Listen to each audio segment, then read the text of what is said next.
Coming off a win last night, the Dallas Mavericks are 5-3, but there's some injury updates to discuss. P.J. Wahsington, Dereck Lively, both dealing with various sprains. Jeffrey Cooperstein and myself will talk about it next here on Dallas Mavericks Today.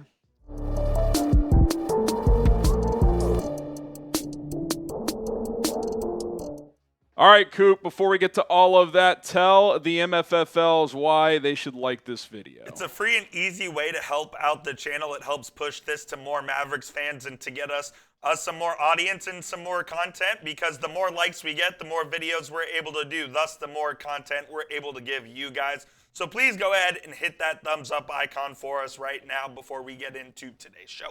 All right, let's dive into it here. P.J. Wahsington dealing with that knee sprain, Coop. No timetable for a return. What's the latest here? Do we know when this occurred? Obviously, he's kind of been a little spotty, especially offensively to start this year. But what's the latest here? Yeah, we really don't know when this occurred, to be honest. He played the full game the other night in the loss, and then he was randomly out of the game against the Bulls. Last night, he, I guess, tweaked it in the fourth quarter of that Pacers game, and then something happened in practice where he wasn't able to play on it, and Jason Kidd said there is no timetable for a return, which is somewhat concerning considering the Mavs are already shorthanded, and we'll get into the full injury report here in just a moment, but defensively especially, he is really important to the team because he's guarding the best wing on any given night, and without him, it's basically Naji Marshall and Quentin Grimes that are tasked with guarding that guy, and those guys aren't nearly as equipped as P.J. Wahsington is to do that. Yeah, I wonder if he just woke up yesterday with some swelling or something like that from the game before. Who knows? But yeah, I mean, you're beat up in your front court right now. Wahsington hasn't been great offensively, but we know the role he plays on defense. It's early in the year, so you'd rather have something like this pop up right now, but we've talked about it. This bench has been pretty spotty so far, so you need P.J. Wahsington, and hopefully this is one of those deals where it's more day-to-day and not week-to-week. But I hope so as well. We don't have an injury report for tomorrow's game against Phoenix yet. When we do, we'll give you an update on that, but I'd be surprised if he played against Phoenix, given Kidd saying there's no timetable. Yeah, also Dereck Lively, kind of the same boat. They say that he got hurt in warm-ups, a couple games ago? Yeah, and then the game prior to that, he fell on his shoulder, and I kind of think that's where it happened. The Mavs aren't exactly transparent with their injury revealing here, so we don't know exactly what happened here. Lively was originally listed as questionable for last night's game, and then he was gradually downgraded to doubtful and then out. So I think I'm a little more optimistic on Lively than I am on Wahsington. But this Mavs injury report, especially in the front court, is kind of getting lengthy. Yeah, I mean, it sounds like Lively's close-ish. I mean, it seemed like there was a period of time he could have played last night that ended up not being the case. But obviously you got Maxi, Kleber, who's banged up. Daniel Gafford played last night, Coop, but he's been nicked up as well. We're not sure exactly what he's dealing with. The thing with Gafford's very strange. It seems like he's playing through an injury because he had a huge ice pack on his thigh, and he also was riding the bike when he wasn't in the game on the bench. So he's definitely playing through something as well.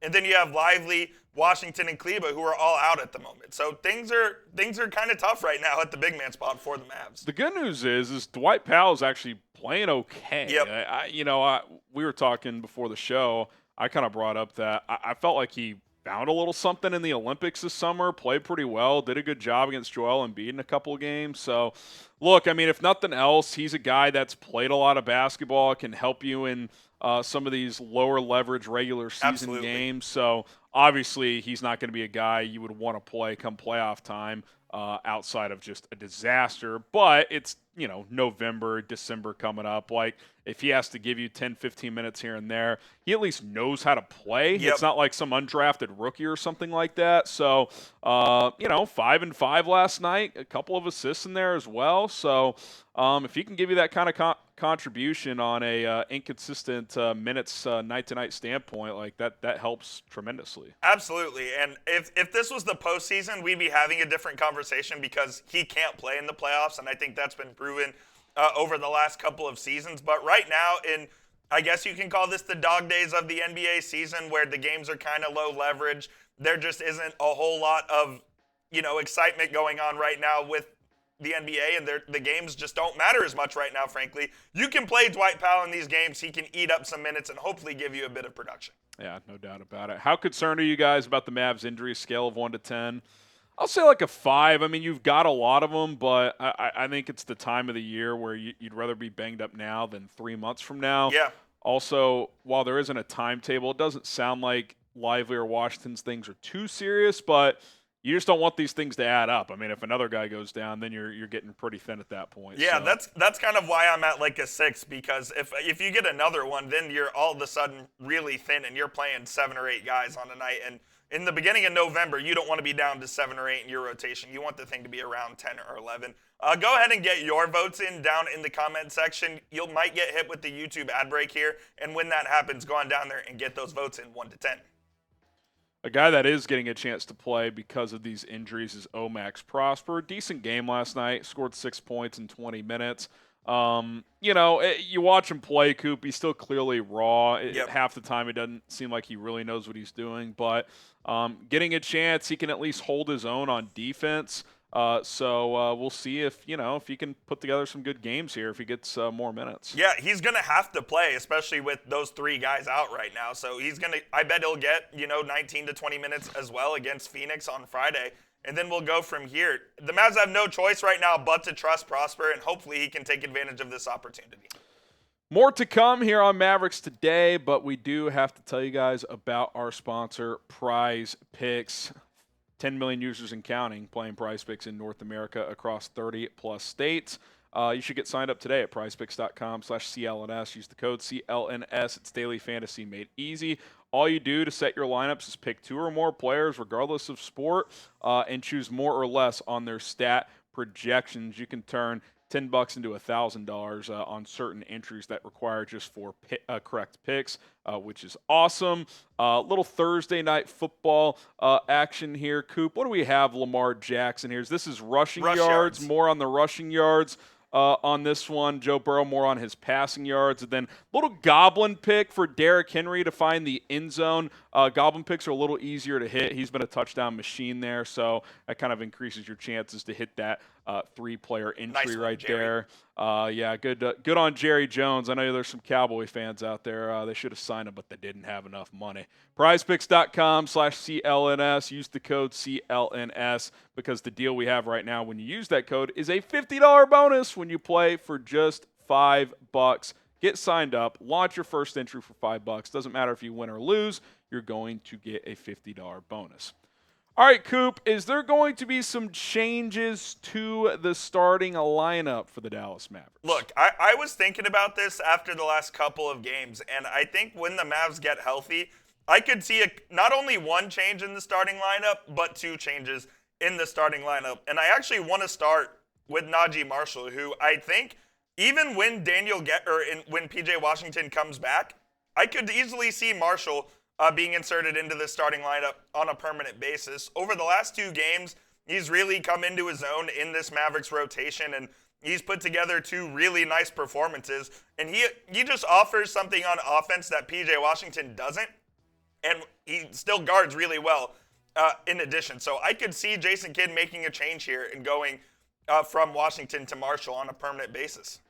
Yeah, I mean, I think historically he's been a better defender than Washington. Obviously, PJ has become one since being in Dallas. He's obviously shot the ball much better the last couple of games. Maybe playing more with Luka and Kyrie has given him some more confidence shooting the basketball as well. So I certainly wouldn't be opposed to that. Maybe PJ can give you more consistent scoring punch off the bench. Maybe he becomes your 6th man. We've kind of talked about that, Coop. You kind of lack that guy because Naji Marshall on a night-to-night basis is not going to be a consistent scorer, I don't think. Whereas maybe PJ can be a 12, 13-point guy off the bench in those spots. So maybe they would consider that.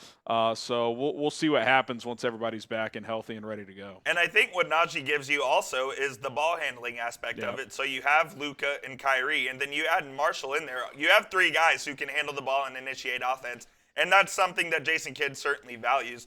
And then when Dereck Lively comes back, I think he should start over Daniel Gafford. He just brings the energy and rim protection that I think is needed from the offset. Now, the Mavs did have a good first quarter against the Bulls, but besides that, they really have not played well in the first quarter at all. And I think just flipping those guys in the rotation may be of benefit. Yeah, could certainly see that. I mean, we both thought Lively would be this team's starting center. They've opted to go with Gafford. I both guys are going to play a lot regardless, but I could see them making that switch. I do think he's a more consistent rim protector as well. And, I think he gives you a little more free-flowing offense too because he's a good passer. So certainly would not be opposed to that if they made that change. And, look, again, we've kind of been talking about it, Coop. This team's not playing its best ball right now, but they're 5-3. They're still figuring some things out. So I will say this. It kind of feels like Luka's gotten his footing in this season finally. It took 4 or 5 games before he started kind of shooting the ball better. So that's a good sign. And, you hope that continues and you can find more contributors within this roster because it's been pretty spotty. I mean, Quentin Grimes has not given you a ton up to this point. Dinwiddie and Hardy, they've each had like a good game or two, but it's been Hardy had his classic 11 points in 13 minutes last night, all in the fourth quarter, basically. Yeah, flamethrower Hardy when the game's out of reach. It would be nice if just one of those guys could emerge. And I will say this, Coop, obviously we're a couple months away, but if those inconsistencies continue, kind of feels like once Dante Exum is back, he's right into the rotation. Yeah, I said after the 5th game that I think their biggest need was bench scoring and consistency of that, and maybe they have to, go externally to go find that at the trade deadline. I'm not sure exactly what that looks like, but as of right now, if you ask me what the team's biggest need is, I would say bench scoring, 100%. So what say you? Do the Mavs need to shake up their starting lineup? Type Y for yes or type N for no.